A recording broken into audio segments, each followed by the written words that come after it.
السلام علیکم ورحمت الله وبرکاته. ملګرو څنګه کولی شو چې په ټرسټ والټ کې اکاونټ جوړ کوم؟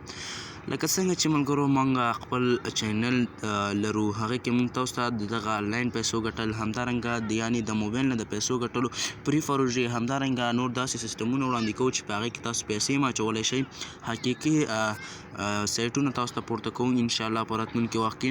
نو ملګره دغه والټ چې دی یو عمومي والټ دی، یو داسې هغه والټ دی چې څوک یې نه هیک کوی شي، نه هکوی شي، نه بد کوی شي، خو فقط تاسو ته 12 لغات درکوي، هغه به تاسو محفوظ ساتئ، د چا ته به یې نه ورکوئ. نو ملګرو د هر څه نه مخکې زه تاسو نه یوه کوچنۍ غوښتنه کوم، که چېرته مو زموږ چینل نه وي سبسکرایب کړی نو زموږ چینل سبسکرایب کړئ او همدارنګه ویډیو لایک کړئ تر څو هره نوې ویډیو تر تاسو پورې در ورسېږي. نو راځئ په ویډیو شروع کوم. را به شئ ملګرو په دغه اول به تاسو ټرسټ والټ را انسټال کړئ د پلی سټور نه، چې کله مو انسټال کوئ بیا راخلاص کوئ، تاسو دغه شی صفحه راشي، دلته به کریټ نیو والټ کلیک کړئ.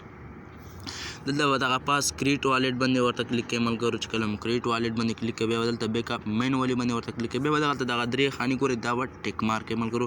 بیا به راشي دغه کنټینیو باندې کلیک کوئ ملګرو. دغه صفحه کې دی چې تاسو ته نه ښکاري ملګرو. نو دلته تاسو ته 12 لغات درکوي، تاسو به دې کې اول لغات به تاسو یاد کړئ، څلورم لغات به تاسو یاد کړئ، اووم لغات به تاسو یاد کړئ، لسم لغات به یاد کړئ ملګرو. او بیا به دغه کاپي ټو کلیپ بورډ ووهئ، تاسو سره به دغه لغاتونه کاپي شي، تاسو به یو نوټ بک یا همدارنګه کومه بله کتابچه کې یا هم په د موبایل په خپل نوټ بک کې در سره ثبت کړئ. بیا به راشي کنټینیو باندې به کلیک کړئ ملګرو. دلته به هغه اول لغات هم راواخلئ ملګرو، دوهم لغات به هم راواخلئ او دریم لغات به هم په دغه کې پیدا کړئ. چې کله مو پیدا کړه ملګرو بیا به دغه صفحه ووهئ کنفرم. چې کله مو تا ووهه ملګرو اتوماتیک تاسو ته لږ لوډینګ کېږي.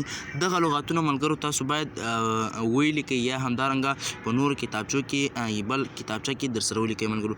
دلته تاسو ته 5 کرنسیانې راځي، که یې لرې کوئ نو دغسې دغه کش کوئ او دا ډیسیبل کوئ خپل هغه کې. څنګه کولی شئ په دې کې یوه کرنسي اډ کړو، نو را به شئ په منیج کرپټو باندې ورته کلیک کوئ ملګرو. دلته به کلیک دلته بلا شی کرنسیانې راځي چې کومه کرنسي مو پکار تاسو هغه ورته اډ کولی شئ ملګرو. او که چېرته ملګرو تاسو کومه بله کرنسي لټوئ نو دغه پاس سرچ کې دغه کرنسي نوم ورکړئ، انشاءالله کرنسي درته راځي. او ملګرو څنګه کولی شئ چې په دې کې یوه کرنسي بله کرنسي ته چینج کولی شئ، خو په دې شرط چې هغه کرنسي د همغه نیټورک کې، یعنې بي ان بي نیټورک، دغه بي ان بي کرنسي چې کومه ده د دې خپلې کرنسیانې چې هغې سره بیا بي ان بي ښایي. لکه ملګرو تاسو دغه کتلی شئ دغه سټریک دا د بي ان بي نیټورک دی ملګرو. دغه کرنسي اوس تاسو بي ان بي ته چینج کولی شئ، همدارنګه بله د بي ان بي نیټورک کې هغه بلې ته چینج کولی شئ، که د بي ټي سي نیټورک کې هغه هم بلې ته چینج کولی شئ، همدارنګه د ډي جي بي هغه هم بلې نیټورک ته تاسو سواپ کولی شئ.